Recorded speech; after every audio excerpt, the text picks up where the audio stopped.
Hello, welcome to the last Battlecode lecture. We have an announcement. There's no lecture tomorrow.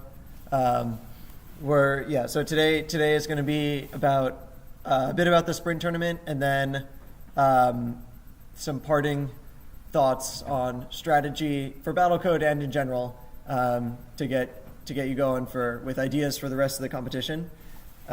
First of all, congratulations to our top 4 sprint teams: MoveBit, Get Out the Way, Emoticons, Haha, Not Team Leader, and Monad.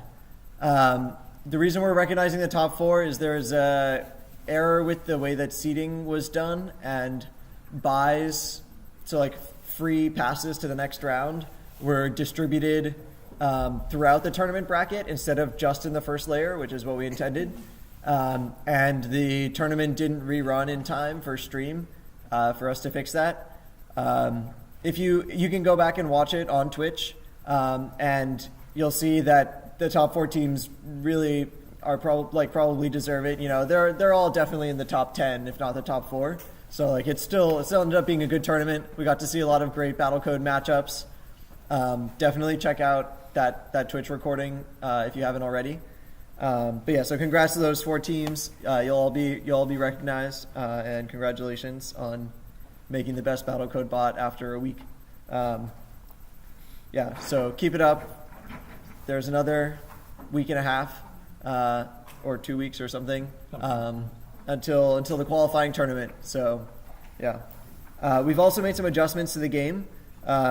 So after seeing the sprint tournament, the units and everything seemed fairly balanced, but we wanted to make rushing not super crazily overpowered, because all the top teams ended up having some sort of very effective rush.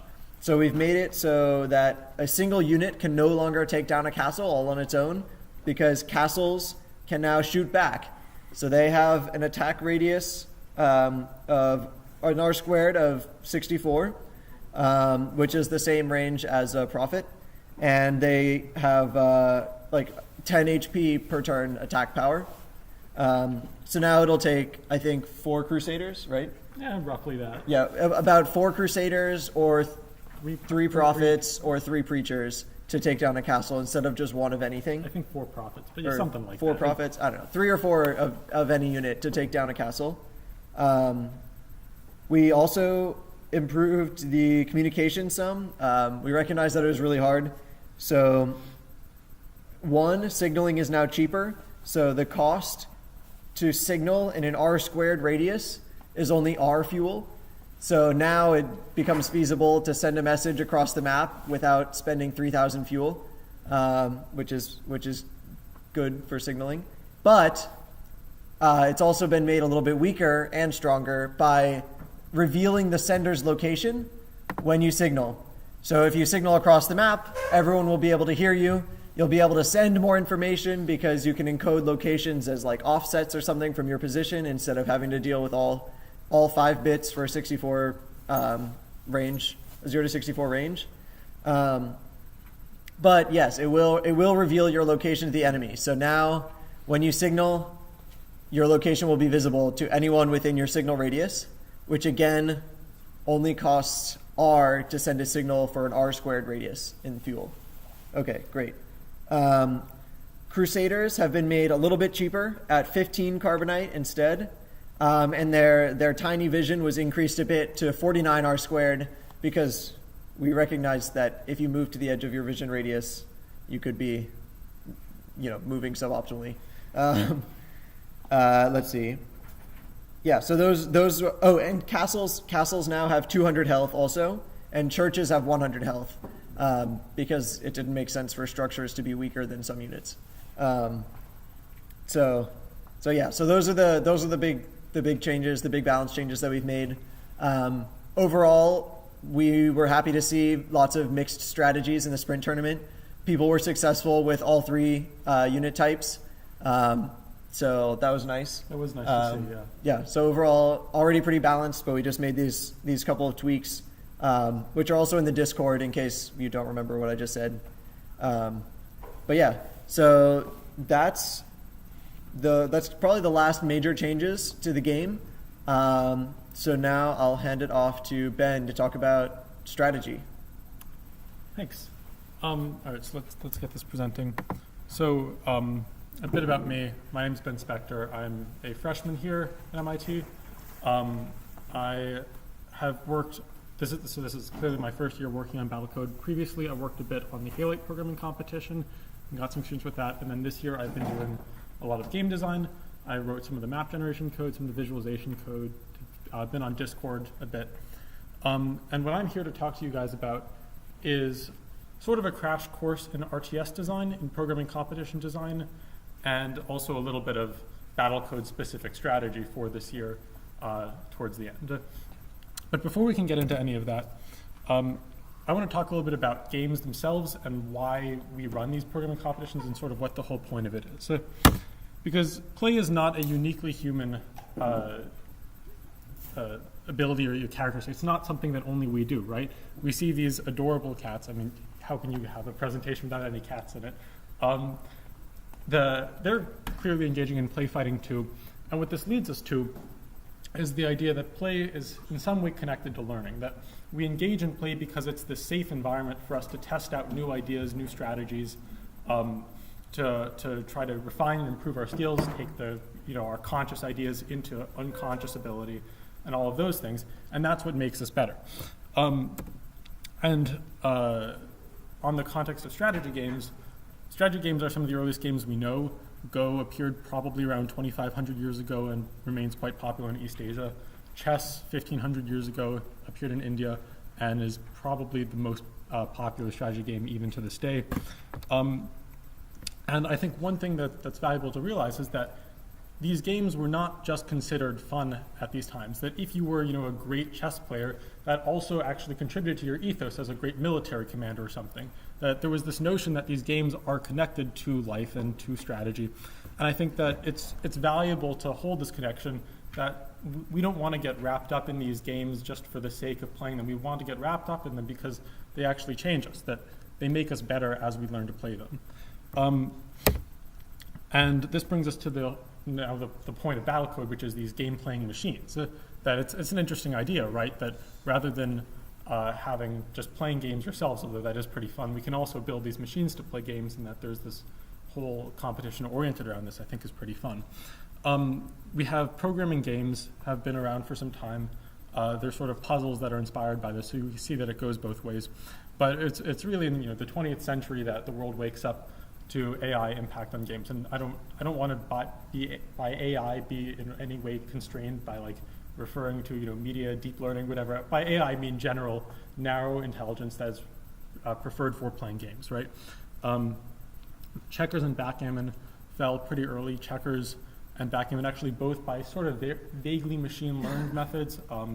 Checkers had a lot of self-play, and backgammon I believe was first done really well by temporal difference methods.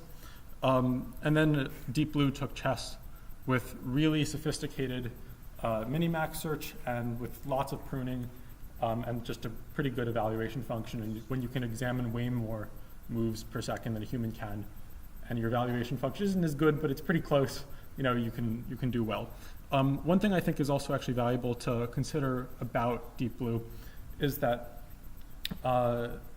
Deep Blue was not the last time that humans beat computers. It was the first time that computers beat humans. And that's an important distinction to make, because Kasparov, coming into that match, didn't really train with the intention of it being hard. He didn't quite understand, I think, how to play against a computer and what its strengths would be and what its weaknesses would be. Until probably the early 2000s, humans were still much better in chess at evaluating sort of these complex tactical positions when everything's really complicated, and just what computers were really good at are evaluating these long lines and seeing far into the future about what tactics are going to work. Most recently, we've had AlphaGo succeed at Go, and then AlphaZero following with Go, chess, and shogi, although I think that's pretty derivative. We had OpenAI playing Dota 2 fairly well. They're still working on that. And DeepMind versus StarCraft is an ongoing thing. So there's quite a lot going on right now. But I think it's valuable to consider this because we sort of see Battlecode and all of these programming competitions really as an evolution in this, that they allow us to look at new possible ideas of methods of solving these kinds of problems, and hopefully that the problems that we're looking at with these competitions have some sort of real world relevance too. That maybe the way that you manage the flow of your units has some relevance to traffic patterns in autonomous cars or whatever. So I also want to take a moment and talk about some other competitions, because there are some other competitions that have influenced Battlecode and been influenced by Battlecode, and I think it's nice to see how other people do it as well. The whole sort of multi-agent programming competition thing got started off in the 90s by this competition, the multi-agent programming contest, which I think still gets somewhat run today. Not sure whether it was run this year, the fall last year, but it was definitely run only even a couple years ago.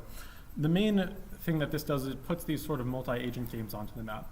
I think that it's valuable to look at multi-agent games in particular with respect to modern programming competitions, because they're very different than the single-player games that we see in other single-action, sort of single-move games that we see earlier, chess and Go, making one move at a time. There's really fundamentally different methods that you use to play these games when that state space gets expanded so drastically. Arima is another good example of one of these kinds of competitions. This was done with the intention of making a variant of chess that's very hard for computers to play, and people were better at this until about, I think, 2012 was when the Arima challenge was finally won. So it goes to show that the rules are very important in determining how good computers versus people are going to be at this. I think this was a very interesting competition that sort of brought into light the whole notion of what can humans still do that we're better at than computers are, at least in the sort of mid-2000s. That was the idea of Arima. The Ants AI challenge, which was run by U Waterloo and Google in 2011 through 2013, did a lot of work on sort of publicizing these things and making it really large scale. Battlecode has also been instrumental, I think, in that effort.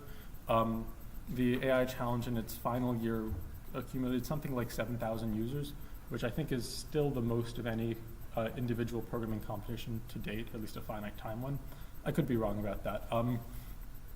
And there was a couple of innovations here that I think really contributed to this. The sort of simplified game, the real-time leaderboard, I think really helped, and the support for lots of different languages were important innovations done by the AI challenge. Medinium was running until quite recently. It was a different kind of competition in that you connected from your computer, so you didn't upload code and they ran it for you. It was a direct connection from you to the servers to play games.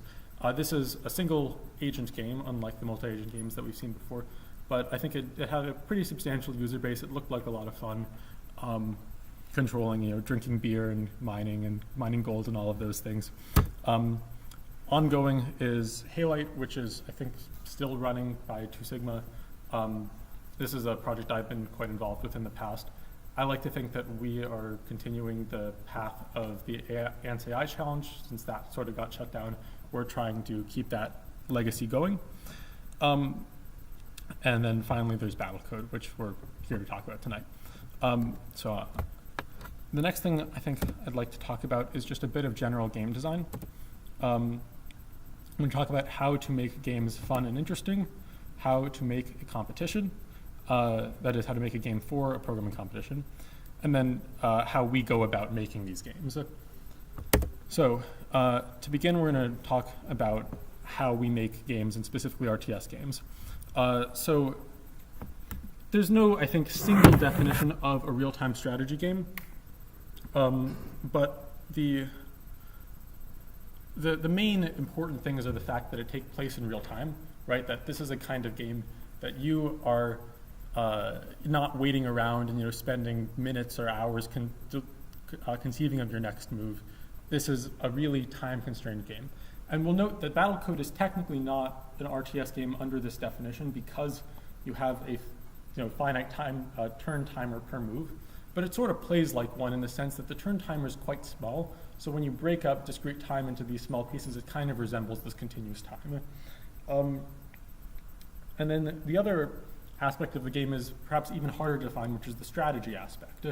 And I think the key defining thing of strategy is that it's not that it's hard to do what you want to do, it's that it's hard to know what to do, right? That's what distinguishes it from, for example, a game where it's just about pressing the right buttons at the same time, right? Like a Mortal Kombat kind of game where you have to memorize all the combos or whatever. That strategy games should be, at least in the platonic strategy game sense, about trying to figure out what the right thing is to, anticipate what your opponent will do, counter it, be effective, all of those things. So RTS games tend to have some key features. I don't want to imply that these are set in stone. They don't have to be. But most RTS games seem to follow this mold, and I think there's good fundamental reasons why this is true. So we have, for starters, a map. The map is where the game is played. Usually in strategy games, it's 2, 2.5, or 3-dimensional. For Battlecode, clearly it's 2-dimensional. Lots of games sort of fall in the 2.5-dimensional stage because it's really hard to do 3-dimensional, right? And then there's a couple of games that, like space games that would operate in full 3D. 3D is also hard because it's hard for people to sort of comprehend 3 dimensions and like really wrap their minds around a whole big space that's complicated. It's also hard to visualize with the 2D monitor. There's usually some form of resources that one is dealing with, that there's an economic aspect of the game that you have to go get these resources in order to accomplish your goals. There's lots of different units. These can have they hopefully have diverse characteristics and abilities that make them special and interesting and cause their interactions to be interesting. And then finally, you've got some sort of an objective. This is what you're trying to accomplish in the game. This objective, usually in RTS games, tends to be destructive, that you're trying to assassinate some specific enemy structure or something, but it also can be constructive or collection-oriented. So just as an example, Age of Empires, you can win the game by building a big, a sort of mega structure that's the peak of your civilization, or by collecting a bunch of religious relics. So it's important to, I think, just consider that these are not all, it doesn't all have to be destructive. Finally, I guess not visible on this is the fact that usually occlusion of the game is in some way a part of a real-time strategy game, that strategy games are about information as well as just units.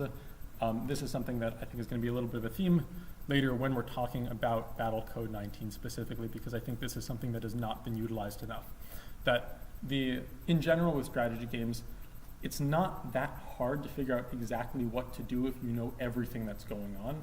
What makes strategy games hard is that you don't know everything that's going on. You know little bits and pieces of what's going on, and part of the game is trying to figure out what's happening, and so that you can respond to it appropriately. All right, unfortunately, we're going to run into a lot of text now, but it needs to happen. So strategy games also usually have several different scopes. Macro and micro, or strategic and tactical, are different names for it.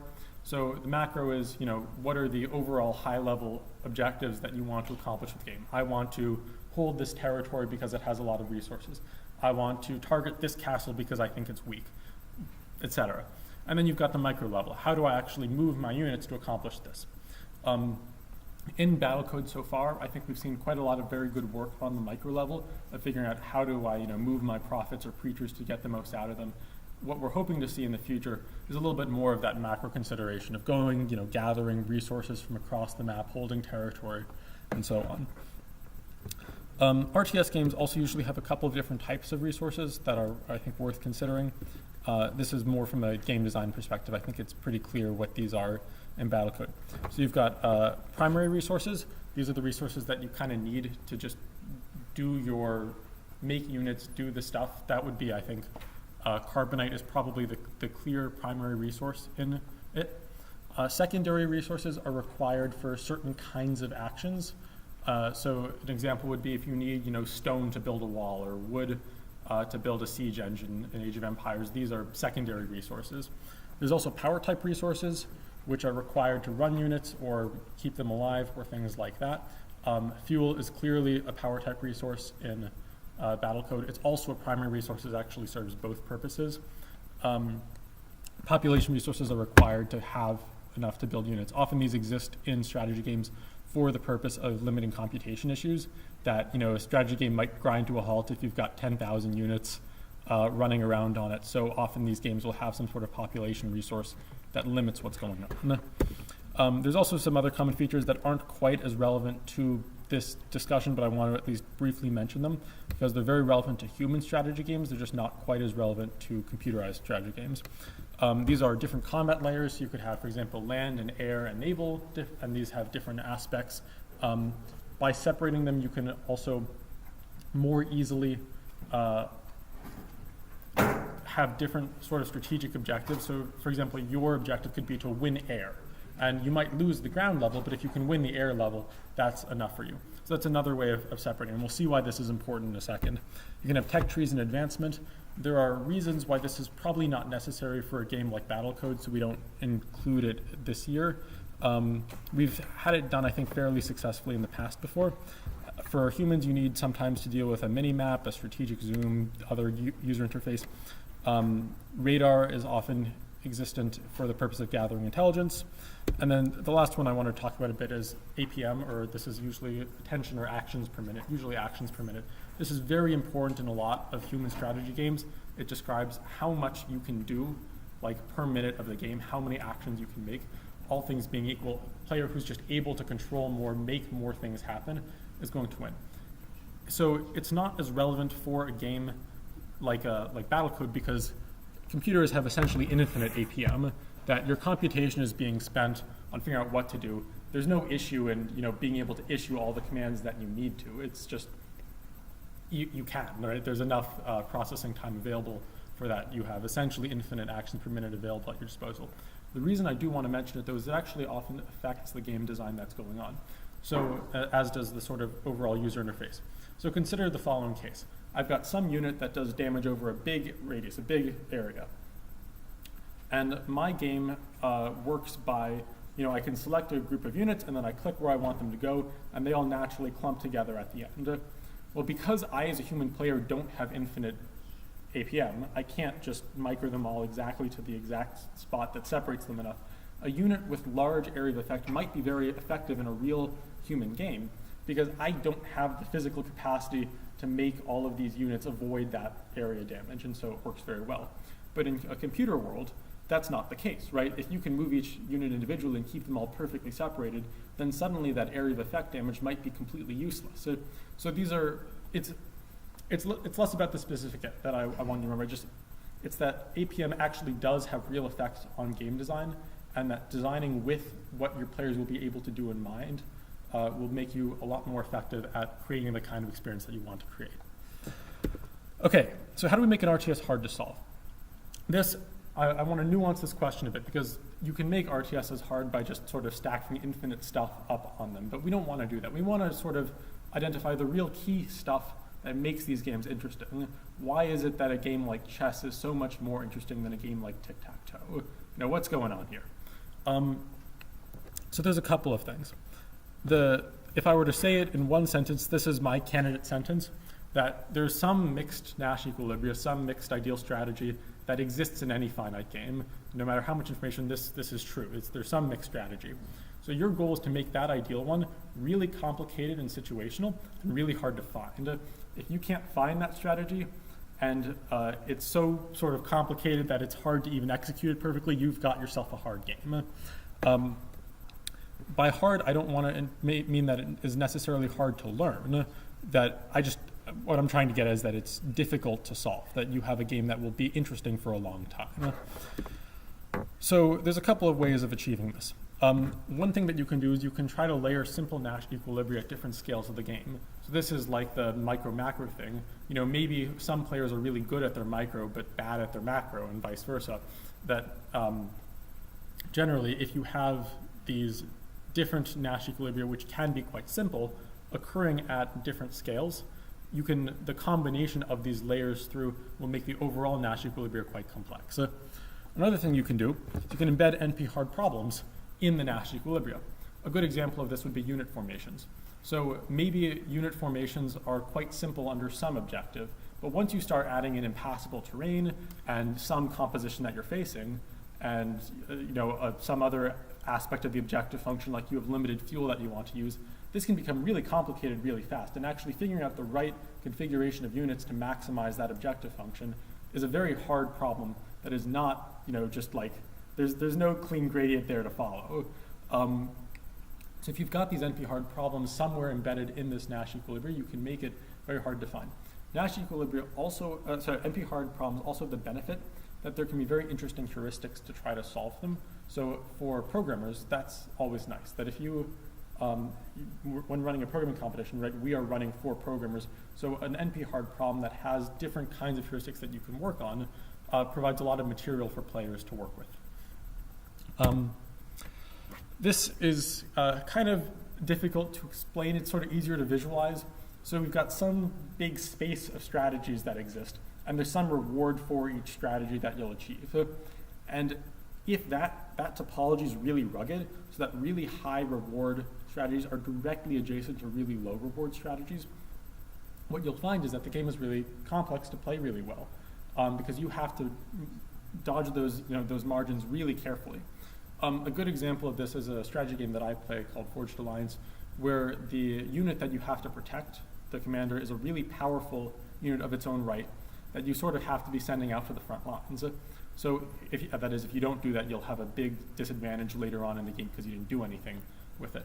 So this requires you to, putting this important unit that decides the game at the front lines, you have to be very careful. If as you use it well, you get more reward. But if you go just a little bit too far and it gets surrounded, then the game is over.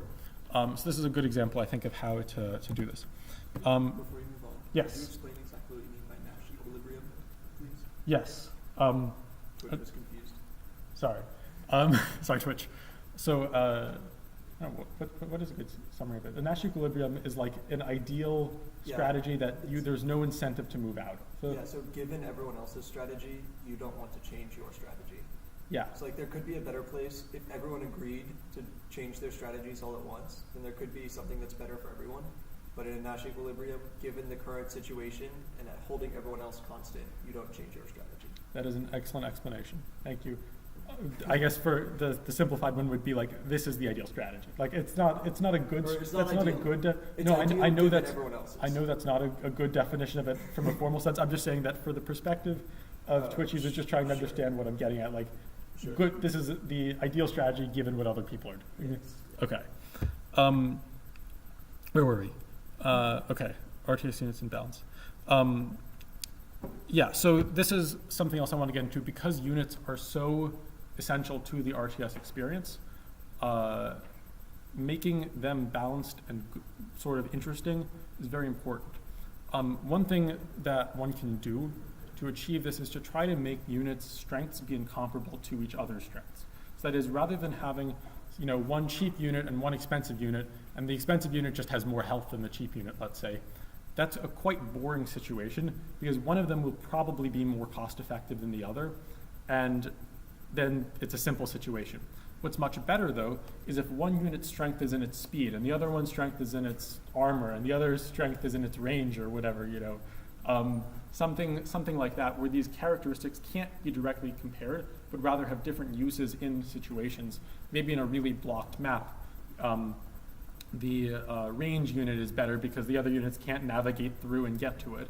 And by introducing these incomparable statistics, you make the game a lot more interesting to deal with rather than just having things be a multiple of some other. I guess the last thing, which I don't think I have a bullet point for, is maps. Maps are very important to the RTS experience because they mean that it's different as you play it, and they can also change, you can sort of shift the Nash equilibrium towards different kinds of things. So for a Battlecode example, a really carbonite-heavy map that there's lots more carbonite than fuel available, you may need to shift your strategy, that you'll have lots of these units, but you can't do anything with most of them, so you have to try to use them efficiently, maybe move them all slowly to conserve fuel, try to signal as little as possible, build preachers since they use a lot less fuel than profits when they shoot, things like that. And it might be the reverse in some other case where you've got a lot more fuel than carbonite, and now suddenly the specific units are the limit, and what do you do with that? But the map is very important to creating a hard-to-solve RTS, and especially having diversity in that map, in the map. So, and then I guess the last thing I want to talk about general RTS design is what makes games fun. I think this is an important thing when you're trying to attract real human players. You want to make sure that they have a good experience. So the answer to this is there's a lot of research that's been done about this, and unfortunately it depends. It depends a lot on who you are and what you want out of your experience. This guy Bartle made a taxonomy which was, I think, originally done for MMORPGs, but I think applies to quite a lot of these different social-ish games. That roughly there's sort of 4 kinds of players. There's achievers, explorers, socializers, and killers. And each of these players has a different goal from the game. So achievers want to just do whatever the game says your objective is. So if the game says that your objective is to destroy the castle, the achiever, that's what drives them to play the game.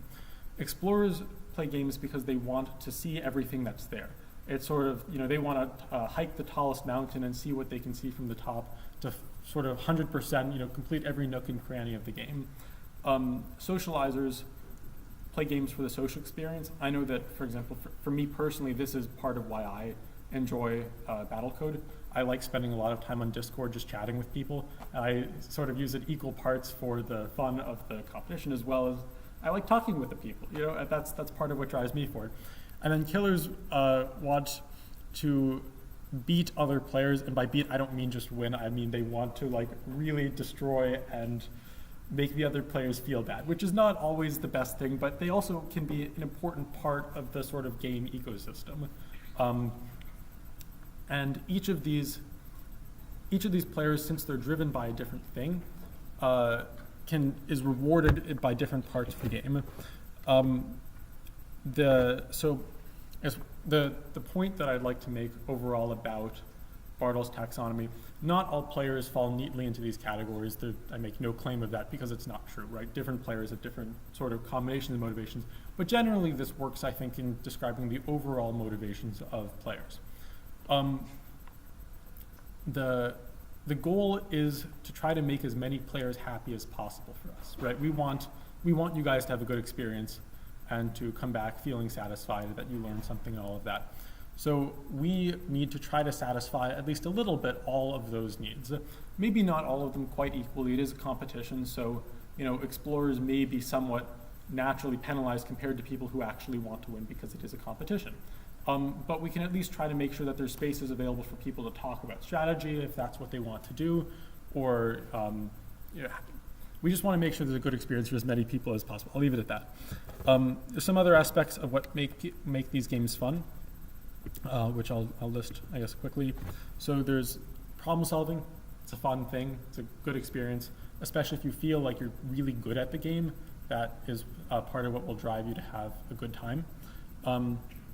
Good games often have this sort of pop or artistic value that, you do something that just feels really satisfying, right? That can make games really fun. Again, this think of sort of like Mario Kart versus a really intense racing simulator, right? They can both be really fun, but they're for very different reasons, and considering that is important to making the kind of game you want. Story can be a big driver. I think Gru wrote this year's Battlecode story, and I applaud him. I thought it was very funny. And also getting feedback from the game can be very helpful. If a game doesn't give you feedback as to why you didn't win, it can be very frustrating. Good feedback from a game that helps guide you through the experience can be important to making games fun. I think that's often underappreciated. All right, so that was a lot about RTS game design. Let's talk about what goes into making a programming competition and how to make it work. And this is, I think, the very most important one, is that it needs to be simple. Writing programs is a lot harder than just playing games. Writing good programs for complex games is really hard, and that the ceiling for these games is generally very high. We are not going to get anywhere close to solving even this year's Battlecode game, which is quite simple compared to some of the games in the past. So I think it's valuable to make games simple so that they can be approached by as many people, even with low programming background, who might feel intimidated by having to deal with 200 different unit classes or whatever. You want to make it as straightforward as possible to get involved, and make the complexity come from how you play the game rather than from the game itself. these games should be visual. We want to make people come back and enjoy the pop of the game, enjoy watching games. If you're playing Battlecode, you're probably watching quite a lot of games as you go through. So we'd like to make it sort of generally something that you can see.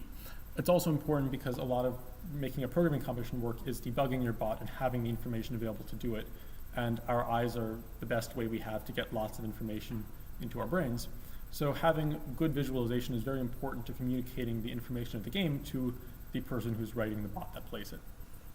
They need to be difficult to solve. This sounds evident, but I think is hard to achieve in reality.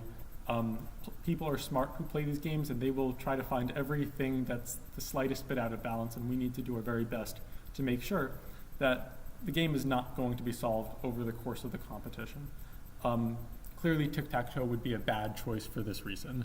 And this is the most, I think,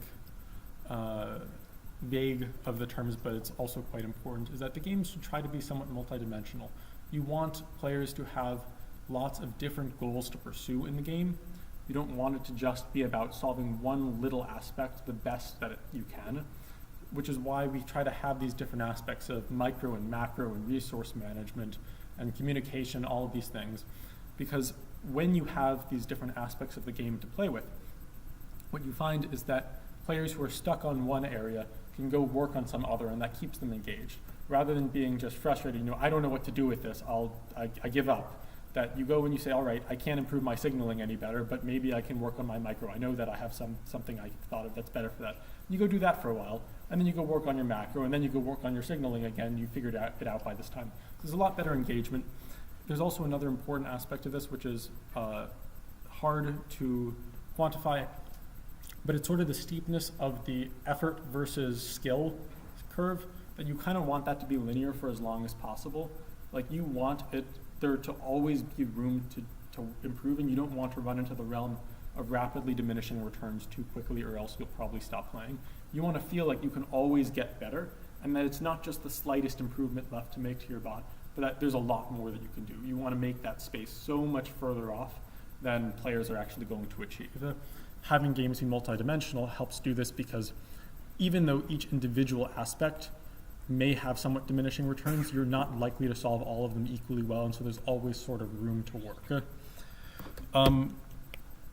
So if you can satisfy all of those requirements, and I think you can make an interesting RTS, then you will have a great programming competition game. How does one go about doing this?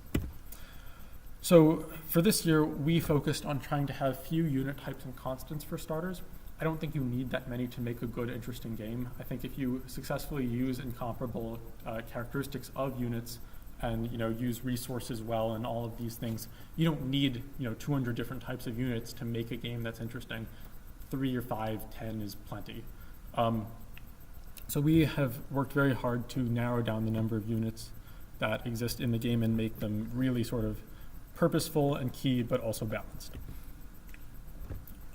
So this is a requirement that comes out of the fact that the games need to be multidimensional and hard to solve. They also need to be simple. When you look at that and you're like, okay, I need these complex things to come out of simple behaviors, well, there's a word for that. It's an emergent behavior. I have Conway's Game of Life playing because that's an important inspiration for trying to understand these emergent behaviors, that you want to try to orchestrate some set of rules that are more than the sum of their parts. And this is very difficult to do because by definition, if something is more than its parts, you can't quite just predict it by breaking it down and looking at its parts.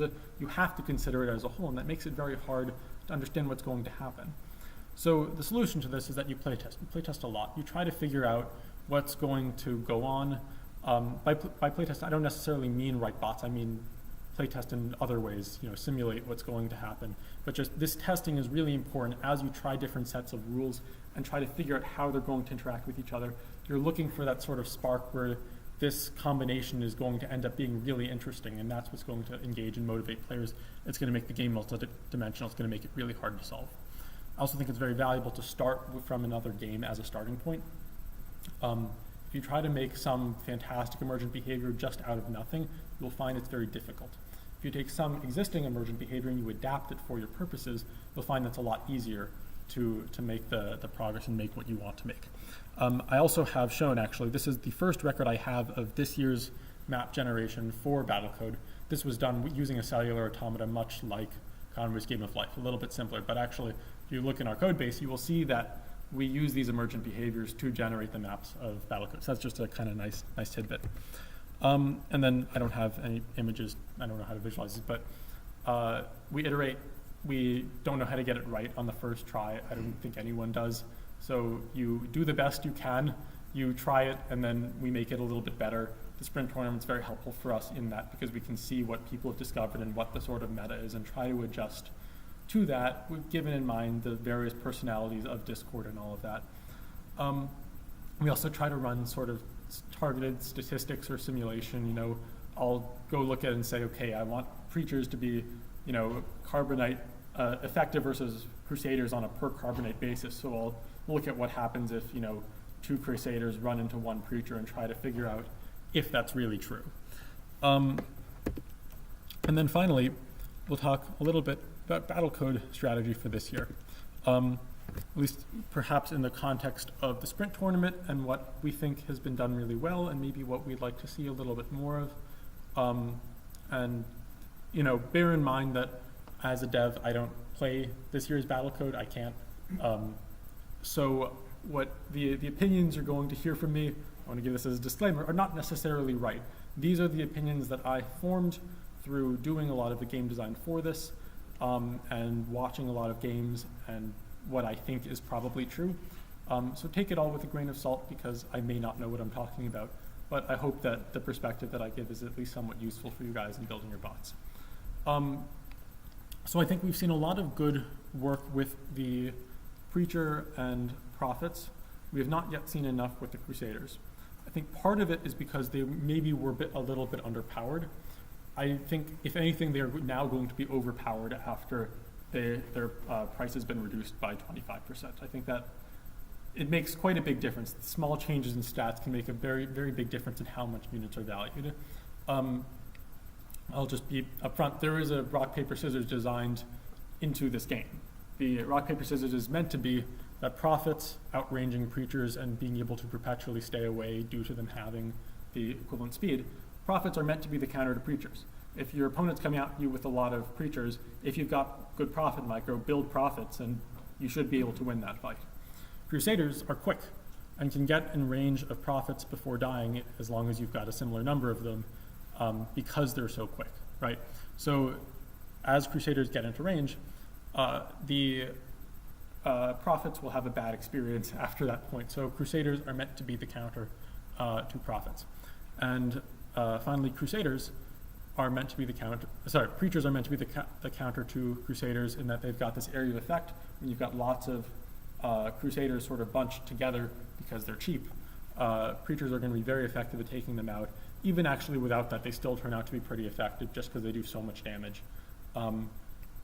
So that is the overall rock, paper, scissors. I think we've seen good work with the rush that's going to be somewhat diminished given that castles now attack. But the goal is not for rushes to be impossible. If you look at the stats that, you know, castles have 200 health and do only 10 damage, 10 damage is quite little for a single unit, right? If you've got a couple of units coming at a castle, it's not meant to defend itself well. The point of the castle's attack is not to stop rushes. It's just to make it a little bit harder because we don't want rushes to be something that you as a player are forced to do. The general idea of it now should be that if you at least defend a little bit, you should be able to counter an all-out rush and then win because you have lots more pilgrims and churches and all of these things that gather resources, and then you can flood at the end.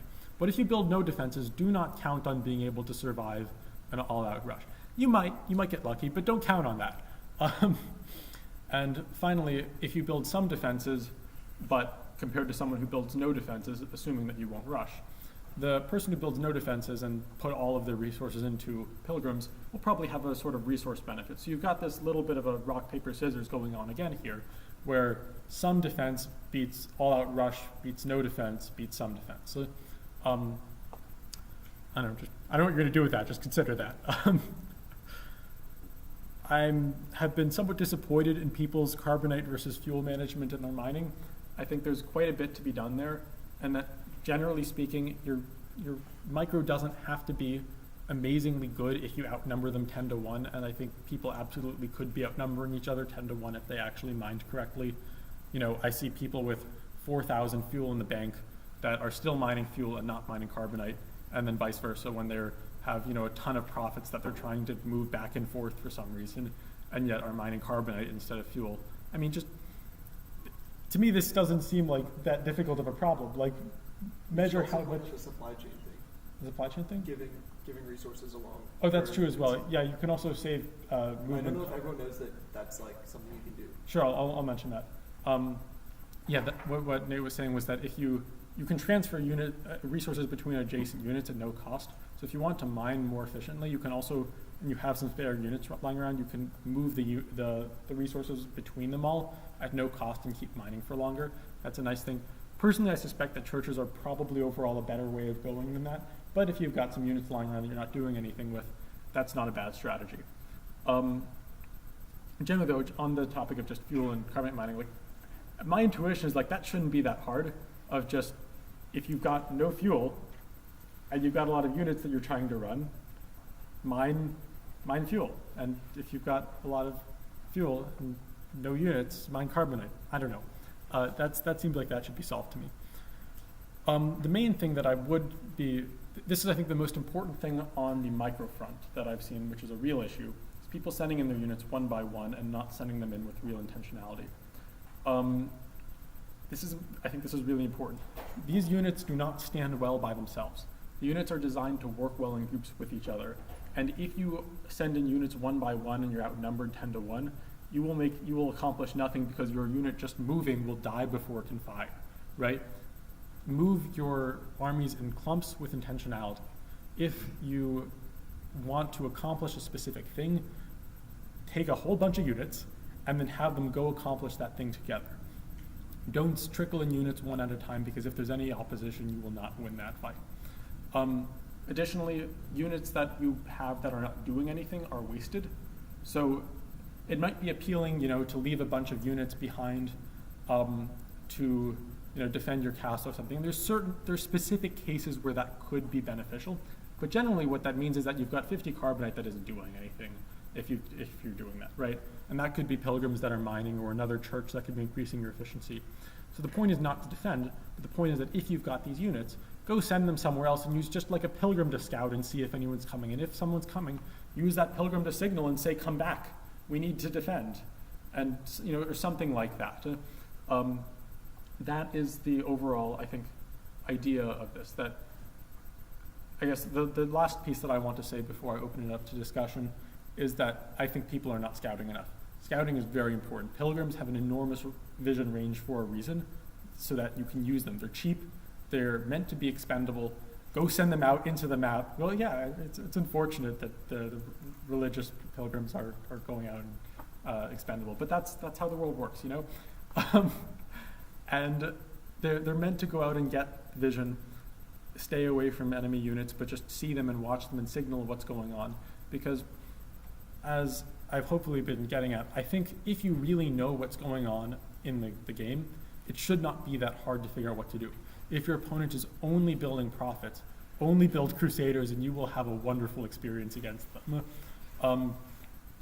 And so on. Just be the one that gets that information and deny that information to your opponent, to make them not know what's going on and know what's going on yourself, and you'll be playing Battlecode on easy mode. That's all I have in terms of lecture. So I want to open up to questions. If people have anything that they want to ask me about, or what? Yeah. All right, I'm done. That's it. Thanks. Also, if Twitch has anything, let me know. Yeah, we'll have to wait 5 seconds because there's a delay. Okay, There cool. aren't any questions yet.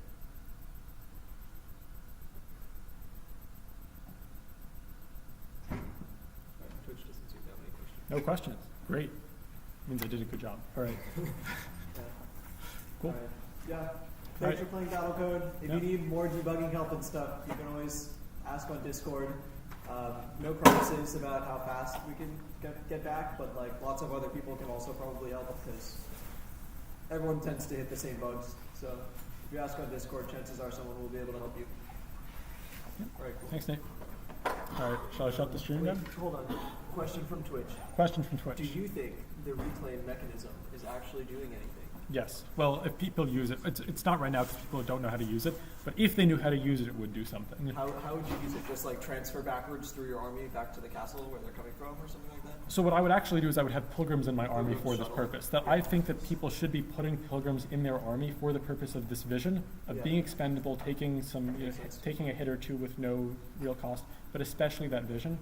And that if you are successful and you win the battle and you've got all this reclaim, send a bunch of pilgrims, right? Like signaling has now been made a lot cheaper. Send that, do a castle talk, have the castle, tell the pilgrims to go out to some location,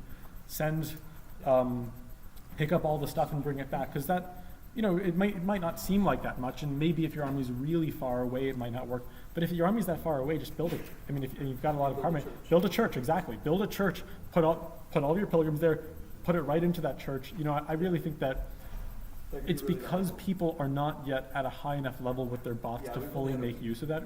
I'm not trying to be critical. We have only had a week. But I think this is... Yeah, that's definitely a good thing to improve. And part of what Reclaim is really meant to do in part is to make it so that you do not want to be sending in your units one at a time, right? That you're not just wasting your own units, you're feeding them. It essentially gives a slight additional defender's bonus because whoever wins that battle, and which is presumably the defender if they don't lose, he's going to get a bonus. So it tries to incentivize you to really be cautious and careful about what you do so you don't just waste a bunch of your resources and give them to your opponent. Yeah. Any other questions from Twitch, or is that all? Twitch agrees. Great. But they say it's easier if we could spend more time working and less time chasing bugs. That's reasonable. I apologize. Yeah. All right. It says, will barter be used for concept units? What was the question? That's a feature, not a bug. Barter being used for communication is not a bug; it's a feature. Okay. That's something that you can do. Yes. All right. Bye-bye, Twitch. They had one other... Oh, they have another question? This was just general Discord. They wondered, in Mapton, are we always going to have resources surrounding the castle? Yes, you will always have resources around the castle. You may not have much, but you'll always have resources around the castle. Like within what range? Someone said they saw 11 one time was the closest, but I've never seen it that far away. I've never seen it that far away either. It shouldn't be. Yeah. There are plausible reasons that in like really rare cases you could get that. There's no specifically defined range for it. I guess technically the maximum possible range is like 75 or something if you had some spiral map, but like it's never going to happen. Like generally one would assume, at least given the intentionality of the map generation, that you should always have resources, within a couple of squares. If you have a counterexample from the most recent version, like send that. Like that could very well be a bug. If that's that bad, could be a bug. So it should be close. It should be close by. Also, another hint regarding map generation is that it incentivizes actually more resources to be in the center of the map. Resources are likely to come in smaller clusters towards the far edges of the map, and they're in larger clusters towards the midline of the map. That. So that incentivizes you to really take the territory, go for it. Yeah, that's cool. So you might see very small amounts of resources in your castle if it's far away from the map, but castles towards the center of the map will also have more resources. Yeah. Any other questions from Twitch? Or all maps? Will you have edge cases with it? So are both carbonite and fuel always close? There should be at least one carbonite and fuel always close to each castle. All right, cool. There should be always at least one, yeah.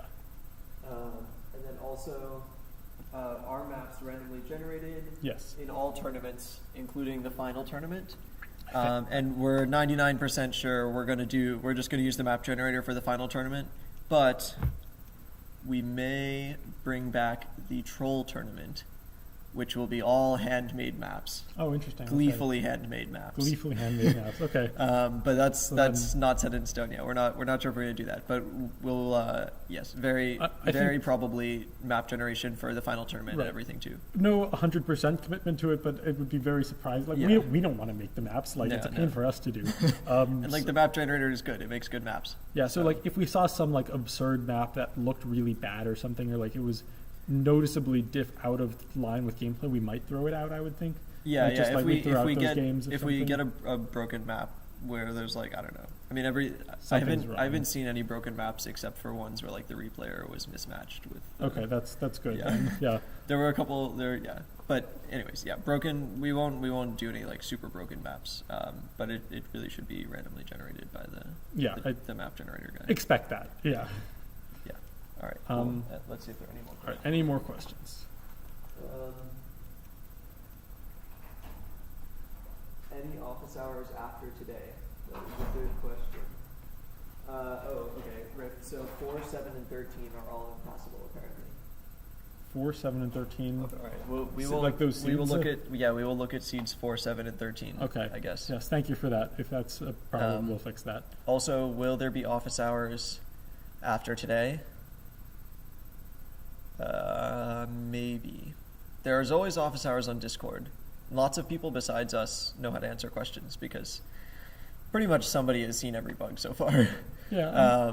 But I guess if there's popular demand, we could continue holding office hours. I mean, we could do it tomorrow and then maybe like every other day or something.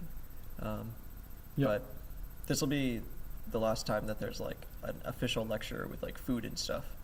We may release a couple more videos, maybe over the weekend or something, just like the final. When we make the final version of Example Funks Player, we'll probably release a video. But this is the last like official lecture thing, and office hours will, I guess, be by popular demand. Cool. Any other questions? All right.